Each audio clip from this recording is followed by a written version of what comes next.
Hey guys, it's Kristen Wilson from Action Potential, along with one of my favorite people on the planet, Charlene Richardson from Anchor Fitness.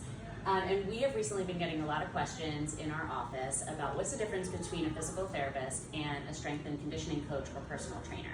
So what we decided to do is do a little collab video and talk about, when I look at a deadlift, what are the things that I'm kind of looking at and assessing. And then Charlene is going to kind of share what she's looking at, what is she assessing, and what are her goals for that deadlift. So as a physical therapist, we are really concerned with making sure that movements have the correct form and are pain-free and accessible and symmetrical. So when I look at a deadlift with the Angelica here, I'm looking to see, hey, is there any pain at any part during this motion? And then I'm looking at the alignment of her joints to make sure that I see them aligned in a safe position for joint mechanics. And also looking to make sure that her body is symmetrically performing and the joints are moving as they should with that motion. If, for some reason, I see any anomalies in that movement, or if there's any pain at any point, you can set it down so you have buns of steel, then I'm going to use the tools that I have available to me, which are my hands, any kind of instrumentation, to help remove any tissue restrictions and help that body both access the movement and make it pain-free. Yeah, right. So the first thing when it comes to pain, I will always ask for feedback. Hey, where do you feel this? Hoping that they're going to give me it in the right places. And if not, then I'll ask to see a couple of reps and then see, all right, can I give a few cues that will get them into a better position? But when she's going down, go ahead into that bottom position. Just hold there for me.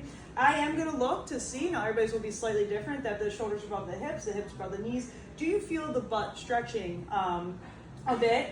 Versus, can you bring your hips up a little bit higher? Do you feel a little more hamstrings? Because this is a tendency that I see a lot, and I joke, like with yoga, I'm going to slap the yoga out of you over here. Because over time, that is just going to end up becoming a pain in the butt. So go ahead, sorry. So go ahead and drop the hips down. Yep, shoulders packed. Go ahead and push to the floor and stand up. And I'm just going to be like, hey, where do you feel that? If someone were to say, hey, I feel my lower back, we're going to stop right away. We're going to reassess. We might even pattern. I use sticks. I'll use my hand a little bit if the knees are shifting too far forward or if the knees are collapsing in or anything like that. But we'll look at it because my goal is to get you stronger over time in a progressive manner and just make sure you can lift weights to keep you kind of unbreakable. Yeah. And it's a great collaboration between the two practices together because what we like to do collaboratively is make sure we can get the person to access the movement and do it safely, and then hand off to a personal trainer, sports performance coach to say, okay, now take this and run with it, go to the unbreakable, build the strength, build the endurance.